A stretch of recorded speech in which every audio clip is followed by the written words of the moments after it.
Hey guys, I welcome you all to my channel SSC smart classes. तो SSC CGL के लिए और CHSL के लिए जो आपकी बेस्ट डिस्क्रिप्टिव के लिए बुक है वो मैंने आप लोगों के लिए प्रिपेयर की हुई है। तो इस बुक का बहुत ज़्यादा आपको बेनिफिट मिलेगा। आपका एग्ज़ाम जो है वो जल्द ही होने वाला है, बहुत ही कम टाइम आपके लिए रह गया है। तो ऐसे में इस बुक में आपको लगभग सारा का सारा जो भी कंटेंट है, जितने भी एस्से लेटर हैं और टू द एग्ज़ाम ओरिएंटेड आपको कंटेंट मिलेगा। जैसे कि आप अगर आपको ऐसे दिया जाता है तो आपको लगभग 250 वर्ड्स में लिखना होता है, और जो आपको लेटर दिया आता है वो आपको 150 वर्ड्स में लिखना आता है। तो उसी के अंदर आपको ये सारी चीज़ें मिलेंगी। बाइलिंगुअल है, हिंदी इंग्लिश दोनों में बुक हैं। काफ़ी कैंडिडेट जो हैं वो इस बुक्स को जो है वो ले चुके हैं, हर साल लेते ही हैं। एक बुक इसमें जो आपको अपडेटेड कंटेंट है वो एमएस ऑफिस फाइल में मिलेगा, मतलब एक लिंक आपको मिलेगा। अगर उससे आप दोबारा डाउनलोड करते हो तो आपको अपडेटेड बुक जो है वो मिलेगी आपको।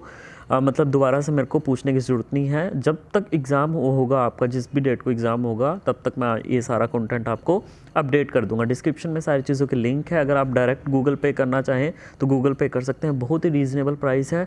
मार्केट में आप देखना, या फिर और भी जो दूसरे स्टडी चैनल हैं उन्होंने 3-3, 4-4 हज़ार रुपये का जो कंटेंट है वो रखा हुआ है। लेकिन आपको एग्ज़ाम में डिट्टो चीज़ें नहीं लिखनी होती, आपको जस्ट एक आइडिया लेना होता है कि चीज़ें किस तरीके से जो पैराग्राफ है वो आपको लिखना है, किस तरीके से प्रेसेस आपको लिखनी है, किस तरीके से लेटर लिखना है, वही चीज़ें आपको लिखनी है। ठीक है, और इस बुक से आपको सारी चीज़ों का आइडिया मिल जाएगा।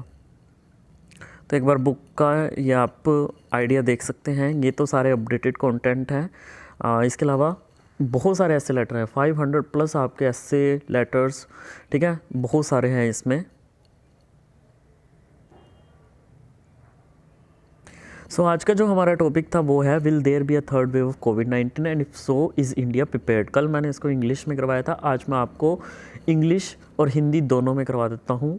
देखिए, इंट्रोडक्शन सबसे पहले तो जो चीज़ें हैं वो किस तरीके से पूछी है कि कोविड-19 की तीसरी वेव क्या आएगी, और अगर आएगी तो क्या इंडिया इसके लिए तैयार है। देखिए, इस चीज़ को लिखने के लिए सबसे पहले आपको दिमाग पे सोचना होगा कि पूछ क्या रहा है और क्या क्या चीज़ों के बारे में हमें लिखना है। सबसे पहले तो आपको थोड़ा सा कोविड-19 की थर्ड वेव के बारे में बताना है कि किस वजह से थर्ड वेव जो है वो आ सकती है। तो एक नया वेरिएंट जो ओमिक्रॉन है वो आया है, जिसकी वजह से थर्ड वेव आ सकती है। तो उसके बारे में तो आप लिखोगे ही लिखोगे। फिर आप थोड़े से एक्सपर्ट है, कोई भी एक्सपर्ट है, साइंटिस्ट हैं, उनका नाम अगर आपको पता है तो मेंशन कर सकते हो। तो वो जो है वो अपनी राय इस मामले में देंगे कि क्या ये जो थर्ड वेव है वो आ सकती है या नहीं आ सकती। तो उनकी राय आपको जो है वो लिखनी होगी। ये बहुत ज़्यादा इम्पोर्टेंट है आपके एग्ज़ाम पॉइंट ऑफ व्यू से, अगर आप ये टॉपिक अगर एग्ज़ाम में आता है, और वैसे भी ये टॉपिक एग्ज़ाम ओरिएंटेड है। ठीक है, तो ये दो चीज़ें आपको लिख देनी है। तीसरी चीज़, क्या भारत इसके लिए तैयार है। अब जैसे आप ये एग्जांपल दे सकते हो कि भारत में जब दूसरी लहर आई थी तो भारत में क्या हालत थी, मतलब हॉस्पिटल्स में बेड्स की कमी थी, ऑक्सीजन सिलेंडर्स की कमी थी, और पेशेंट जो थे वो बिना बेड और उसके ऑक्सीजन के जो है वो मर रहे थे, और बहुत ही बुरी हालत थी हॉस्पिटल्स में। ठीक है, पेशेंट जो है वो रिसोर्सेज की वजह से मरे थे, जो आपकी सेकंड लहर आई थी। और तीसरी लहर में भी अब क्या भारत तैयार है। अब देखिए, अभी भी कितने लोग जो है मास्क लगाते हैं, कितने लोग सोशल डिस्टेंसिंग का पालन करते हैं, और कितना हेल्थ स्ट्रक्चर जो है वो सुधर पाया है, उस बारे में हमें ये सारी चीज़ें लिखनी है कि क्या अस्पतालों में हॉस्पिटल्स में बेड इंक्रीज़ हुए हैं, कितने वेंटिलेटर आए हैं। तो ये सारी चीज़ें करंट की आपको लिखनी है। तो फिर देख लेते हैं इंट्रोडक्शन से। As we approach the third year of pandemic के लगभग तीसरे साल में हम प्रवेश कर ही रहे हैं, अप्रोच कर रहे हैं। तो epidemiologist Chandrakant Lahariya writes about what India should learn from its fight against कोविड-19।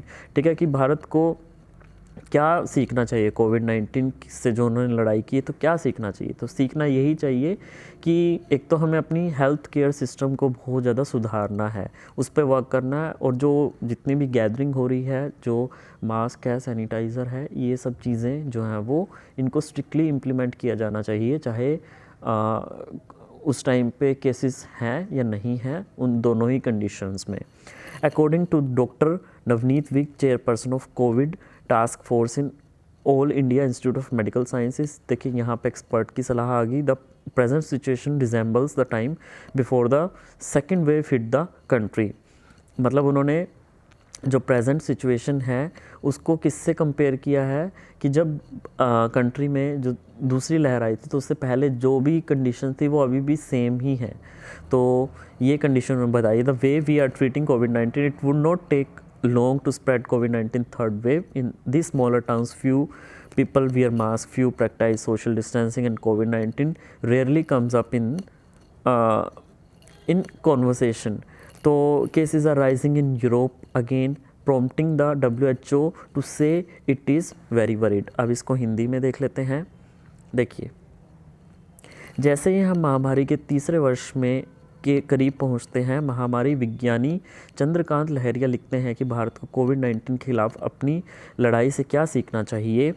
ठीक है, मतलब क्या सीखना चाहिए ये बताते हैं वो। अखिल भारतीय आयुर्विज्ञान संस्थान एम्स में कोविड टास्क फोर्स के अध्यक्ष डॉक्टर नवीद विक के अनुसार वर्तमान स्थिति देश में दूसरी लहर आने से पहले के समय से मिलती जुलती है। हम जिस प्रकार से कोविड-19 का इलाज कर रहे हैं उससे कोविड-19 की तीसरी लहर फैलने में देर नहीं लगेगी। छोटे शहरों में कम लोग मास्क पहनते हैं, कम सामाजिक दूरी का अभ्यास करते हैं और कोविड-19 शायद ही कभी बातचीत में आता है। यूरोप में मामले फिर से बढ़ रहे हैं। विश्व स्वास्थ्य संगठन WHO को यह कहने के लिए प्रेरित कर रहा है कि यह बहुत चिंतित है।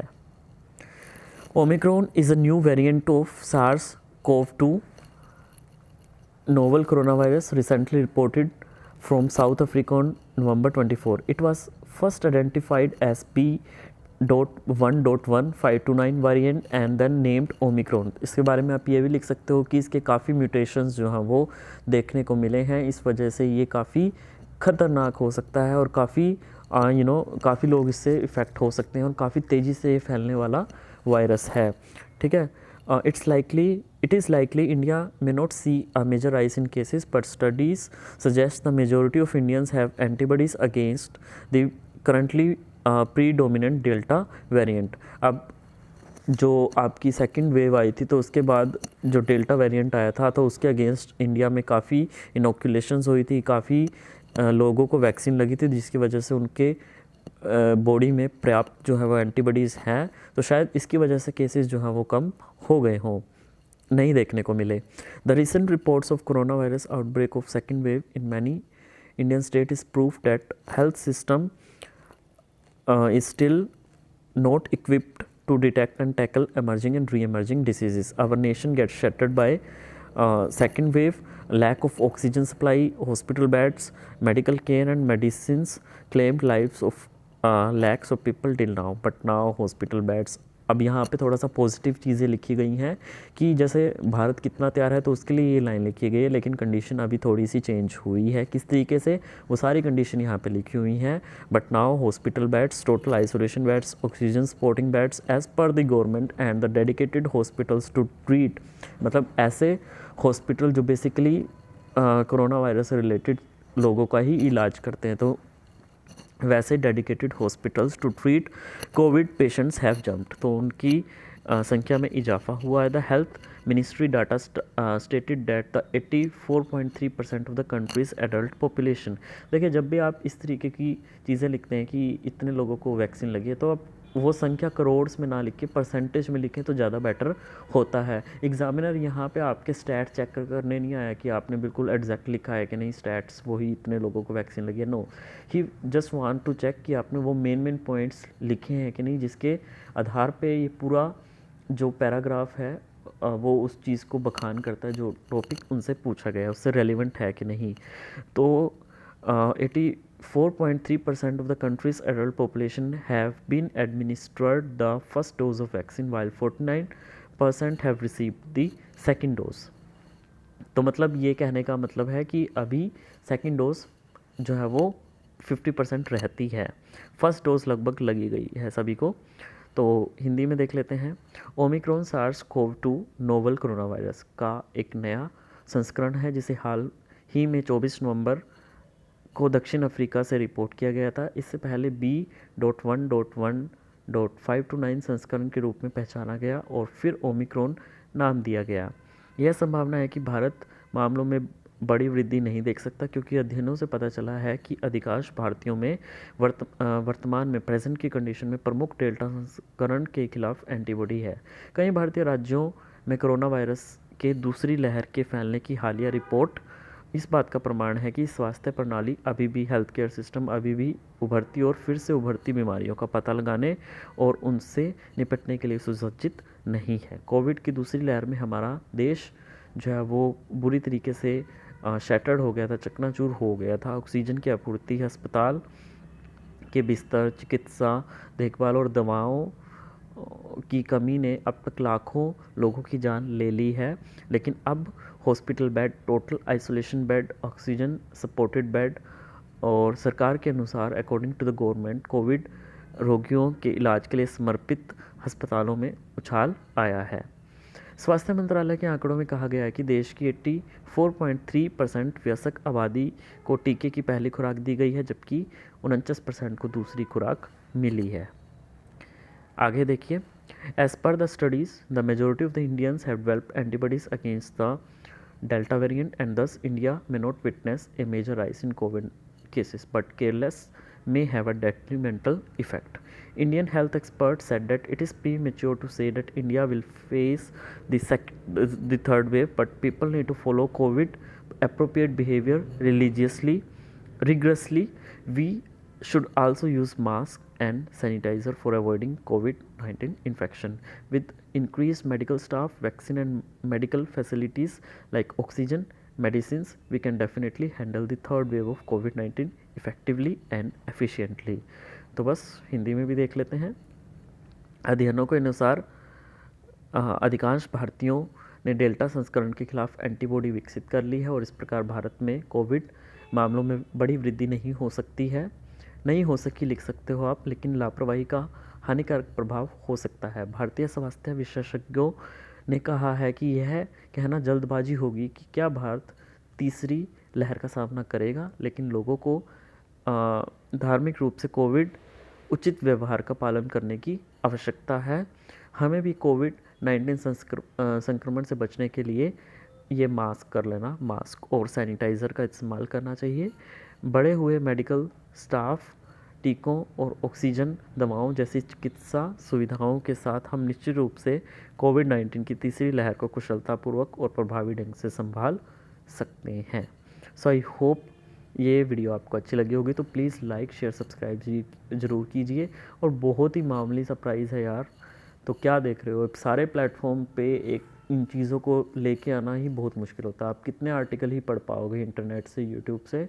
तो ये PDF के फॉर्म में आप जब मर्जी जो है वो मोबाइल में खोल लीजिए और उसकी तैयारी जो है वो कीजिए और लिख के प्रैक्टिस कीजिए। तो वीडियो अच्छी लगी हो तो लाइक कीजिए, शेयर कीजिए, सब्सक्राइब कीजिए। धन्यवाद।